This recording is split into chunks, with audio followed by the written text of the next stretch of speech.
suis contente de vous retrouver aujourd'hui pour une petite vidéo foire aux questions. Comme vous l'aurez vu dans le titre, je m'étais dit que ça pouvait être sympa puisque vous êtes plusieurs à être arrivés récemment, que ce soit sur Instagram ou ici sur YouTube. Je vous en remercie d'ailleurs beaucoup. Merci de vous être abonnés. J'espère que les vidéos vous plairont, mes petites aventures. Voilà, que vous passerez un bon moment. Je vous souhaite d'ailleurs, je profite la bienvenue. Voilà. Donc voilà, je vous avais demandé sur Instagram et aussi ici si vous aviez des questions à me poser. Si d'ailleurs tu n'as pas vu passer le petit post qui demandait si vous aviez des questions, n'hésite pas à me mettre tes questions en commentaire sous cette vidéo aussi. Je les marquerai pour une prochaine FAQ. Voilà, donc n'hésitez surtout pas si jamais vous en avez.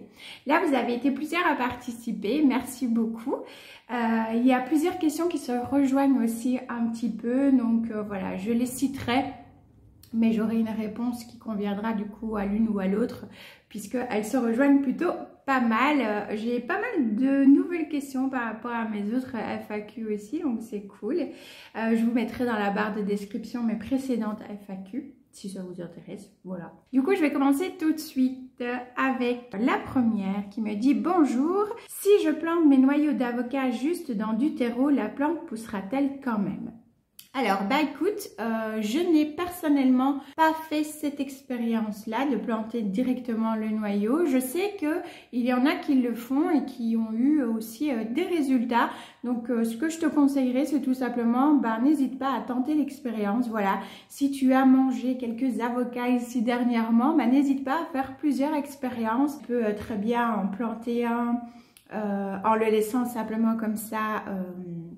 un petit peu à l'air libre, on va dire, et un second où tu vas venir mettre une petite cloche ou un petit plastique au départ autour, en aérant quand même de temps en temps pour éviter que ça pourrisse évidemment. Mais voilà, tu peux très bien tenter l'expérience. Le seul conseil que j'ai à te donner, c'est de ne pas planter tout le noyau dans le substrat, mais plutôt juste la première partie du bas du noyau, donc on va dire à peu près un tiers du noyau dans le substrat et le reste qui ressort bien pour qu'il puisse voilà, s'ouvrir et que la pousse puisse se développer. Ça évitera aussi que ton noyau ne pourrisse. Donc voilà, c'est le petit conseil que j'ai à te donner. Si jamais tu tentes et que tu as eu des résultats, d'ailleurs, n'hésite pas à revenir après pour nous dire, nous raconter ton expérience parce que ça m'intéresse aussi beaucoup. Ensuite, alors, la deuxième question. Coucou, quelles sont les plantes de ta collection qui te procurent le moins de satisfaction? Là, ça va être un peu paradoxal peut-être parce que c'est mes plantes chouchoutes, ce sont mes plantes favorites, je vais dire certaines de mes alocasias. Et ouais, parce que depuis qu'on habite ici, elles se sont dégradées, notamment à feu l'Alocasia zebrina, enfin non pas à feu, parce qu'elle est toujours là et elle a refait des feuilles, mais elle n'est plus ce qu'elle était. Clairement, je vous mettrai des petites images avant-après, c'est juste, mon Dieu, secours. Voilà, c'est comme ça arrive. Elle a commencé à décliner petit à petit quand on a emménagé ici. Ça a été un petit peu et puis après ça s'est dégradé. Pour moi, c'est simplement le fait que l'environnement ambiant de notre maison n'est pas le même que ce que l'on avait dans notre précédent logement. Notre précédent logement, l'air était beaucoup plus humide. C'était une maison qui était moins isolée, etc. Donc voilà, beaucoup plus d'humidité. On ressentait même nous cette humidité, ce cru. Du coup, pour les plantes, c'était cool d'avoir plus d'humidité. Et là, ouais, ici, c'est un petit peu plus compliqué pour certaines plantes, notamment les alocasias. Donc du coup, pour l'instant, c'est elles qui me procurent le moins de satisfaction puisque elles ont du mal et que elles ont besoin vraiment d'un endroit confiné. Elles font des petites feuilles, puis après elles remeurent, sauf mon Alocasia Dragon Scale et la Black Velvet qui elles vont bien. Mais les autres ont du mal, oui. D'ailleurs, quand vous verrez cette vidéo-ci, vous aurez déjà vu la troisième partie de mon plan de tour avec les boutures et les bébés plantes. Justement, je vous les montre dans cette vidéo-là. Donc, n'hésitez pas, je vous la mets dans le petit. Si jamais vous voulez aller voir ce bouture tour, je vous montre les alocasias que j'ai dû mettre du coup dans une caisse en plastique et qui vont d'ailleurs bien mieux depuis qu'elles sont là-dedans. Voilà. Donc, ouais, mes alocasias. Ensuite, bonjour, quelle plante mets-tu sur le bord de tes fenêtres pour l'automne? Merci. Écoute, déjà de rien, avec plaisir. Alors, je mets plusieurs plantes, ça dépend des années, de mes envies, de mon petit mood du moment, de ce que je trouve aussi près de chez moi, puisque j'essaie toujours de prendre, voilà, dans les petits commerces, fleuristes, petites jardineries près de chez moi, etc. Mais j'aime beaucoup déjà les pensées. Moi, ça me fait penser à Alice au Pays des Merveilles, un des dessins animés que j'aime beaucoup. C'est pas mon préféré, mais que j'aime beaucoup. Et du coup, souvent, je mets des pensées parce que ça dure assez longtemps. Moi, ici, l'année dernière, elles ont fait l'automne, l'hiver, et il y en a certaines qui étaient toujours là au printemps. Donc, c'est juste génial. Je vais faire la même chose que l'année dernière, c'est-à-dire planter mes bulbes de printemps dans des pots. Et par-dessus, ben voilà, mettre des pensées, des petites plantes comme ça qui n'ont pas un système racinaire trop grand en fait, pour ne pas que ça étouffe les bulbes de printemps qui seront du coup en dessous. Cette année, j'aimerais bien avoir des œufs chers parce que ça, je n'en avais pas pris l'année dernière, il n'y en avait plus. Et j'ai pas été courir à Outsiplou, comme je dis, pour aller en chercher. Je préfère prendre vraiment près de chez moi. Donc voilà, il n'y en avait plus, mais cette année, j'espère ne pas les louper. Des petits choux d'ornement, j'adore les petits choux d'ornement aussi, pour l'automne et l'hiver. L'année dernière, j'avais mis aussi des piments d'ornement en rouge, en jaune. Voilà, j'aime bien aller dans ces couleurs-là aussi, du rouge, du jaune, du bordeaux, de l'orange, avec un petit peu des couleurs un petit peu, voilà, vertes et brunes avec les œufs chers. J'aime bien aussi les petites plantes de bruyère, voilà. Et puis bah, je verrai un petit peu en fonction de ce que je vais trouver. Vous aurez des vidéos d'ailleurs là-dessus sur, à mon avis, mon petit haul d'automne pour l'extérieur, et puis peut-être une vidéo au moment où je ferai les jardinières, une vidéo dédiée, ou alors dans un vlog, je vous montrerai tout ça. Voilà à peu près les plantes déjà de base que je suis certaine de prendre, et après ça va dépendre de ce que je vais trouver. Ensuite, bonsoir. Est-ce que ton mari et tes enfants adorent les plantes, et est-ce que ton mari t'aide pour rempoter? Alors, il y a cette question-là, c'est là où on vient un petit peu aux questions qui se rejoignent. Il y avait celle-là, il y avait aussi, est-ce que monsieur l'assistant s'intéresse aux plantes, en possède-t-il? Alors, ma fille a des cactus que pour l'instant, elle a un peu laissé à l'abandon. On rentre dans la préadolescence, hein. L'adolescence même, elle a 13 ans, hein, donc je m'y connais pas assez. Donc voilà, moi je la laissais gérer, mais tant qu'elle les rempote quand même un petit peu. Mais je suis pas trop sûre que ce soit la bonne période pour le faire. Elle aime bien, par exemple, aussi quand on va choisir des plantes pour l'extérieur. Surtout, elle aime bien, voilà, choisir qu'est-ce qui va aller dans les jardinières. Elle aime bien venir avec moi, elle aime bien dire, ben voilà, maman, enfin pour les jardinières ou pour le jardin, hein, dire, oh maman, celle-là j'aime bien, on peut en prendre. Voilà, elle choisit vraiment les plantes fleuries aussi. Pour la maison, mais plus pour l'extérieur. Pour l'intérieur, elle aime bien, mais sans plus. Mon mari, lui, monsieur l'assistant, n'aime pas du tout les plantes d'intérieur. C'est pas du tout son truc. Il trouve qu'il y en a déjà assez, et même si moi je dis toujours, mais non, il y a encore de la place. Je crois qu'on est beaucoup à être dans ce cas-là et à savoir ce que c'est. Donc non, c'est pas trop son truc. Par contre, il aime bien au niveau du potager. Voilà, au niveau du potager, c'était son petit kiff d'aller faire les récoltes, de s'en occuper. Bon, je le faisais aussi, hein, mais voilà, je ne faisais pas toute seule. Ça, il fait quand c'est pour dehors, surtout le potager et tout ça, c'est quelque chose il apprécie. Voilà, ressemer aussi. Il a déjà ressemé des légumes. Content de les voir pousser, de pouvoir les récolter, s'occuper des tomates de la serre, des bacs, voilà, ça c'est quelque chose qui lui plaît plutôt bien quand même. Voilà, son petit moment l'été, c'était chaque fois aller au fond aussi et aller voir un peu ce qui se passait, et être tout content de récolter ses propres légumes, donc enfin nos propres légumes du coup. Voilà, c'est plus l'extérieur, on va dire, que eux ça les... Et ma fille aime bien quand même les cactus, etc. Ça oui, elle s'intéresse aux plantes, mais pas comme moi, en tout cas pas pour l'instant. Comme je dis, elle est pré-ado, adolescence, donc on sait tous qu'à cet âge-là, on a un peu d'autres préoccupations, hein, voilà. Mais sinon, pour l'extérieur, j'ai de l'aide et ça leur plaît. Prochaine question. Comment fais-tu pour organiser tes journées et avoir le temps de tout faire? Alors, je suppose que tu parles des journées où j'arrive à tout faire, parce que bien évidemment, ce n'est pas tous les jours et toutes les semaines comme ça, pas du tout, du tout. Donc, pour les jours où j'arrive à tout faire, bah, c'est vrai que la vie a fait que j'ai été obligée, je suis obligée d'avoir une certaine organisation, une certaine structure dans mes journées, tous les jours, ça, pour n'importe quoi, n'importe quelle action du quotidien. Donc, ça m'a un peu forcée, voilà, à devoir m'adapter, à organiser un petit peu tout. Après, j'ai toujours eu cette manie de devoir faire des listes, d'écrire ce que j'avais à faire, etc. Mais là, d'autant plus, et c'est d'autant plus mis en pratique depuis quelques années. Mon organisation, déjà une chose très importante quand même à rappeler, je pense, c'est que je ne travaille pas. Ça rejoint une autre question qui me demandait si je bossais toujours ou pas. Non, voilà. Pour l'instant, en tout cas, je ne travaille plus depuis quelques temps pour raison de santé, voilà. Je ne m'étalerai pas sur le sujet. Mais c'est vrai que voilà, là, je ne travaille plus. Donc, c'est quand même un point assez important à dire, puisque contrairement à une maman qui part à 7 h tous les matins pour revenir à 16, 17, voire 18 h, bien évidemment, vu que je suis à la maison, j'ai plus de temps pour faire d'autres choses, on est d'accord? Donc voilà, je pense que c'est quand même assez important de le dire. Sinon, au niveau de mon organisation, j'ai pas mal des petits carnets comme ceci. J'ai un petit planeur que j'aime beaucoup utiliser, notamment pour mes vidéos YouTube.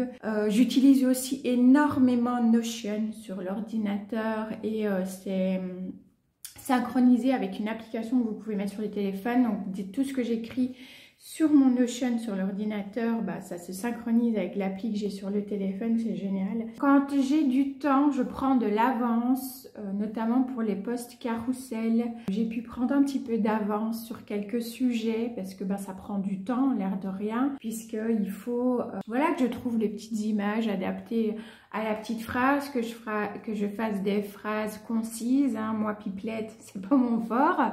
Donc voilà, que je trouve des phrases assez suffisamment explicatives, mais concises et courtes, puisque c'est des petits posts carousel comme ça. J'ai perdu ma page sur les questions, voilà. Donc voilà, j'essaie de m'organiser avec Notion et au-dessus, ça c'est c'est aussi sur l'ordinateur, mais moi je le fais avec l'application sur les téléphones en version gratuite. Au-dessus, c'est un programme aussi qui peut être utilisé par les professionnels et il y en a qui l'utilisent beaucoup quand même pour pouvoir programmer des posts sur Instagram, sur Facebook, sur ce que vous voulez, Twitter, LinkedIn aussi, je crois.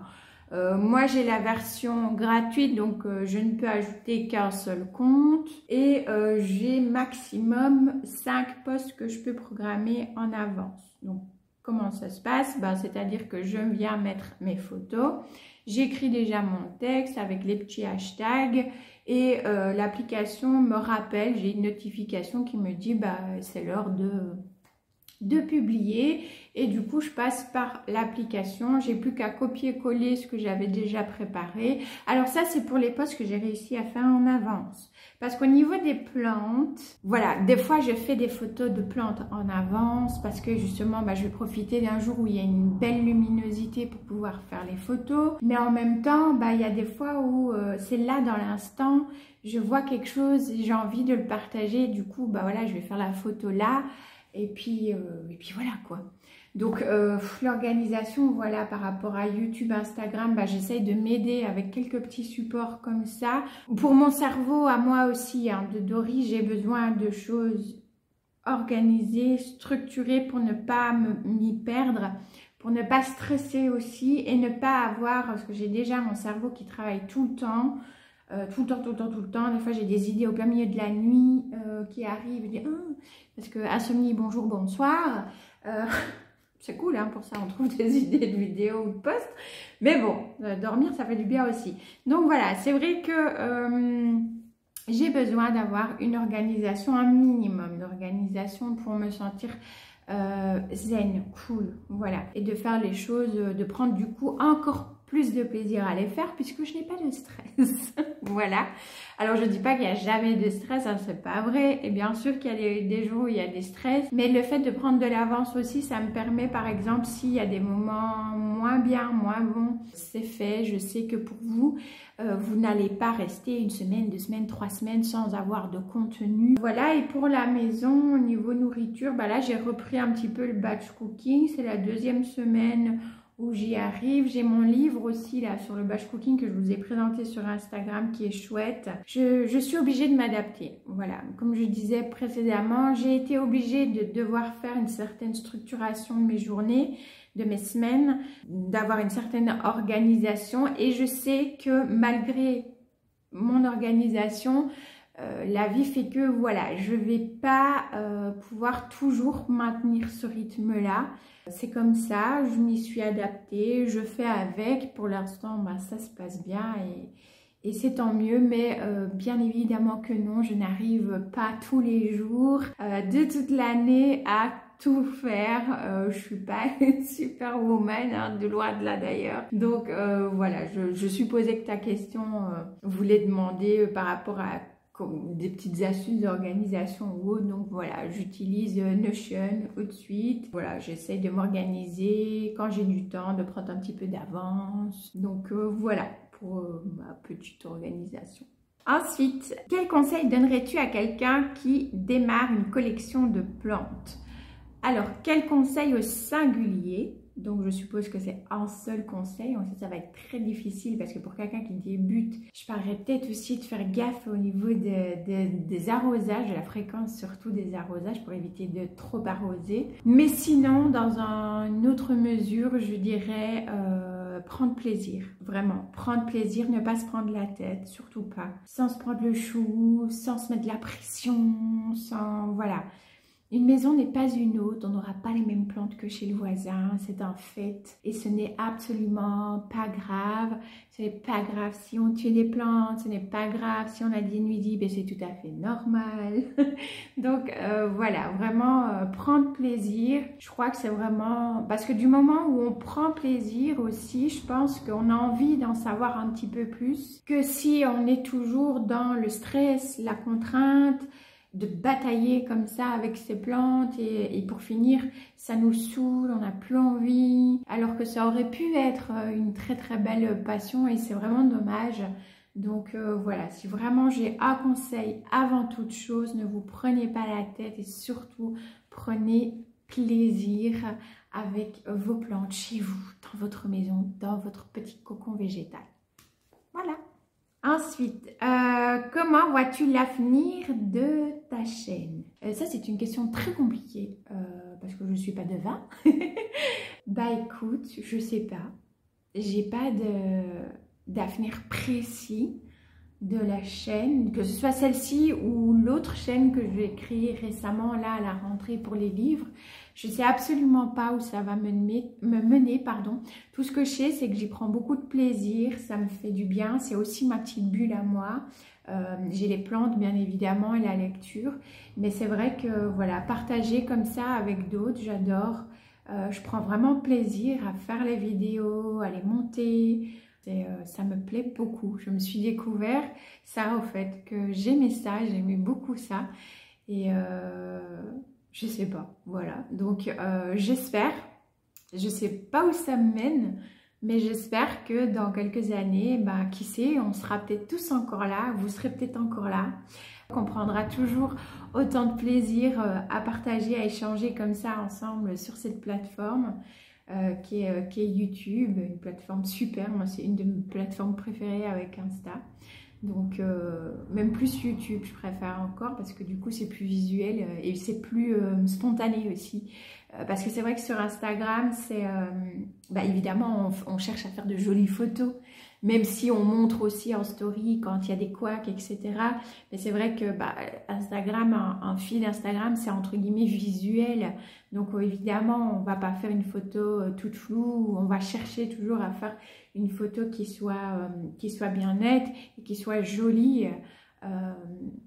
Donc du coup, c'est vrai que je préfère encore YouTube parce que voilà, c'est plus spontané. Vous avez la voix, vous avez le visuel. Donc voilà, j'espère qu'on sera toujours là d'ici quelques années, que ce soit sur cette chaîne ou sur l'autre d'ailleurs. On verra. Ensuite, notre personne m'a posé 2 questions. Tes passions et une plante pour débutants. Je vais commencer avec la plante pour débutants, le pothos. Voilà. Ça va pas être original, mais en même temps, j'ai envie de dire, Voilà, je vous ai fait une vidéo sur mon top 3 des plantes pour débutants. Je vous la mettrai dans le petit. Mais pour moi, le numéro 1, c'est reste le pothos. Parce qu'il y a pas mal de variétés. Parce que c'est des plantes qui sont pas du tout rancunières. Parce qu'on peut les suspendre autant que les faire grimper. On va avoir évidemment des plus grosses feuilles si on les fait grimper que si on les laisse pendre. Mais voilà, on peut, ça va pas, la plante ne va pas mourir parce qu'on la fait pendre. Elle va pas être trop casse-pied. Ils sont pas rancuniers au niveau des arrosages si on les oublie, même au niveau fertilisation, bon il faut hein, mais voilà, je veux dire c'est des plantes, ils sont pas rancuniers du tout, ils sont faciles, très faciles à multiplier, à partager du coup, donc c'est cool, à sauver aussi du coup grâce au bouturage, si jamais vraiment il y a un souci, bah on coupe et puis voilà quoi, c'est reparti, on se refait une nouvelle plante très vite. Donc ouais, je dirais vraiment les pothos. Et pour mes passions, bah, les plantes d'abord, que ce soit d'intérieur ou d'extérieur, que ce soit plantes vertes, plantes fleuries, monde végétal en général, j'adore les arbres aussi, ça me fascine, j'adore ça. Bah, la lecture évidemment, voilà, je lis depuis que je suis toute petite. J'ai eu quelques années de flottement malgré moi malheureusement, et puis là j'ai repris depuis 2 ans et avec beaucoup de plaisir. Donc la littérature, et une autre passion que j'avais que je n'ai plus parce que je n'en achète plus, mais j'ai toujours les miennes qui ne sont pas exposées parce que je l'expliquais déjà je crois dans une précédente FAQ. Monsieur l'assistant ne supporte pas ces choses là, ce sont les poupées en porcelaine. Voilà, j'ai pas mal de poupées en porcelaine, mais du coup qui sont stockées dans une caisse précieusement, que je regarde de temps en temps, je vérifie si tout va bien, s'il n'y a pas eu de casse, s'il n'y a pas... voilà. Mais c'est vrai que ça c'est précieux parce que j'ai les miennes aussi, fatalement. Mais j'ai récupéré aussi celle de ma nonna, qui n'est plus là. Moi je n'ai plus du tout mes grands-parents, que ce soit du côté de maternelle ou paternelle. Et ma nonna, donc c'était côté paternel, donc ma grand-mère. Lorsqu'elle est partie, toute la famille proche tout de suite m'a dit: est-ce que tu veux récupérer les poupées en porcelaine de nonna? Et j'ai dit oui, parce que fatalement, voilà, c'est d'autant plus précieux, encore plus que les miennes, j'ai envie de dire. Donc ouais, les poupées en porcelaine, c'est quelque chose que j'aime beaucoup aussi. Ensuite, ta jardinerie préférée, vous êtes gâtés en Belgique, je trouve. Oui, c'est vrai qu'on a pas mal de jardineries. Après, suivant les régions, il y a des jardineries qui existent ou pas.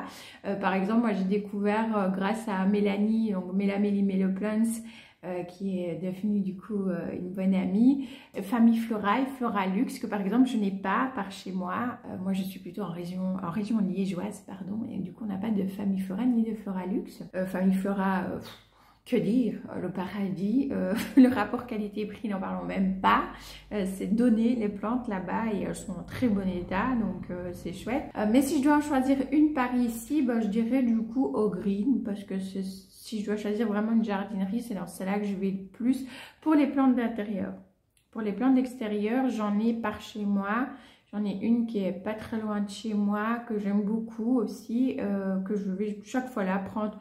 Les plantes d'extérieur, en général, elles viennent de là, ou alors de chez ma petite fleuriste. J'ai des plantes d'intérieur qui viennent aussi de chez ma fleuriste, notamment des sapolias. Je sais plus ce que j'avais pris d'autres aussi qui viennent de là. Mon Oyabella aussi. Donc voilà, c'est vraiment un commerce de proximité. Sinon, voilà, un petit peu plus loin, je dirais au green. En grande jardinerie, on va dire, ce sera là. Ensuite, as-tu des grow lights chez toi pour l'hiver qui s'en vient? Écoute, non. Voilà, la réponse est simple, non. Je n'ai pas de grow light, je n'ai pas de lampe horticole ici à la maison. C'est pas prévu que j'en ai de suite en tout cas. Peut-être que j'en aurai un jour, mais pour l'instant, je n'en ai pas. La prochaine question, c'était si je travaillais toujours. J'y ai répondu du coup. Ensuite, que fais-tu pour tes plantes pour préparer l'hiver, baisse de luminosité et le froid? Alors écoute, le froid, en intérieur, je veux dire, il y a les chauffages. Moi, il fait toujours au moins 21,5, 22 à l'intérieur. Donc pour le froid, rien de bien spécifique, si ce n'est que je vais faire attention au courant d'air froid durant l'hiver si jamais je veux aérer ou que j'ouvre la porte de la cuisine pour que les petits toutous puissent voilà, aller gambader et faire tout petits besoins. Donc ouais, je fais juste au niveau du froid attention plus au courant d'air. La baisse de luminosité, ça je vous avais partagé aussi dans une précédente vidéo, pareil je la mettrai dans le petit. Il y a certaines plantes qui ont vraiment besoin de luminosité qui vous passent dans un autre côté, qui vont plutôt aller dans la cuisine. Sur mon meuble de cuisine, vraiment très proche du coup de la fenêtre de toit, enfin de la coupole de toit, pardon, donc petit puits de lumière là. Donc voilà pour la luminosité. Sinon je fais rien de spécial pour préparer l'hiver. Je suis plutôt cool, hein. Si j'ai des plantes qui veulent se mettre au repos, je les laisse se mettre au repos. Au niveau de la fertilisation, celles qui se mettent au repos, je vais les laisser tranquilles. Si je vois que j'ai des plantes qui continuent de pousser, bien évidemment je continue à fertiliser. Je diminue la dose et la fréquence, mais je continue quand même un minimum à fertiliser pendant l'hiver. Voilà, sinon, mais comme je disais, j'ai pas d'humidificateur, j'ai pas de lampe horticole, j'ai pas de tapis chauffant, je n'ai pas tout ça. Donc voilà, c'est vraiment une culture plutôt à la cool, je me prends pas trop la tête. Je fais attention aux nuisibles aussi quand même, surtout aux acariens au niveau de l'hiver. Des douchages pour éviter justement aussi avec la sécheresse de l'air, avec les chauffages et éviter justement, les acariens, etc. Mais sinon, voilà, j'ai pas de matériel spécifique. Ensuite, hormis les chaînes plantes addictes, qui suis-tu sur YouTube? Déjà, je suis des chaînes littéraires comme Nina Quill, que j'adore, Kimi Collection, que j'aime beaucoup aussi. J'ai découvert aussi Livromancienne. Il y a Guy Mosterier, que je suis depuis plusieurs années aussi, que j'aime beaucoup aussi. Enfin, il y a plusieurs chaînes comme ça, littéraires du coup que je suis. Je suis également Max Guys. Max Guys, j'adore ces vidéos, c'est un rendez-vous tous les vendredis soirs. Ça c'est une chaîne plutôt true crime, donc vraiment avec des histoires true crime quoi, donc des affaires qui se sont passées avec des meurtres, des tueurs en série, voilà, j'aime beaucoup ce genre de vidéos là aussi. Parallèlement, mon petit côté un peu horrifique, fantastique et compagnie qui ressort avec ce type de vidéo là, mais c'est plus le côté enquête et la façon dont Max Guy se raconte aussi, avec parfois, souvent une petite note d'humour que j'aime beaucoup aussi, il me fait rire aussi, donc voilà. Ah si, sinon j'aime beaucoup aussi, même si j'ai beaucoup de retard dans ces vidéos parce que c'est des vidéos qui durent longtemps à chaque fois, et du coup les vidéos qui sont très longues, j'ai parfois un peu plus de mal du coup à les regarder, et j'aime pas couper une vidéo en plein milieu. Quand je me mets à regarder une vidéo, j'aime bien la regarder en entier. Donc j'ai quand même pas mal de retard. C'est Carol from Woodland, pardon. J'aime beaucoup. Donc voilà, assez diversifié. C'est beaucoup plantes, littérature, la chaîne Max Guys surtout. Et puis un petit peu de lifestyle. Et suivant les recherches que moi aussi j'ai à faire. Mais surtout plantes et livres. Ensuite, on en arrive à la dernière question. On m'a demandé quel était le métier de monsieur l'assistant. Eh bien, monsieur l'assistant est chef de maintenance en électromécanique dans une usine qui fait des pièces pour les avions. Voilà, première grosse activité, c'est ça. Donc, chef de maintenance, voilà, il est sur le terrain avec son équipe pour dépanner, réparer si vous voulez, voilà, dépanner toutes les machines, les robots, les fours qui seraient tombés en panne. Voilà, son travail, c'est de gérer l'équipe. Et en même temps, d'être sur le terrain, parce que c'est ce qu'il aime aussi, c'est d'être sur le terrain pour pouvoir chercher la panne, trouver ce qui ne va pas, ce qui n'est pas toujours évident, mais il est très doué pour ça, même si quand je lui dis, voilà, il est toujours modeste, mais il faut dire ce qui est, il est doué dans son métier, ouais, très doué pour ce qu'il fait. Je suis très fière de lui, très fière du chemin qu'il a parcouru. Pour en arriver là où il en est aujourd'hui professionnellement parlant. Donc voilà, moi je suis très très fière. Et bien voilà, du coup, j'ai terminé cette foire aux questions. J'espère qu'elle vous aura plu. Si jamais je vois que c'est trop long, je scinderai du coup en 2 parties. Je vais un petit peu voir parce que je crois que j'ai parlé encore un petit peu beaucoup. Comme d'habitude, dans Pipelette, vous me connaissez.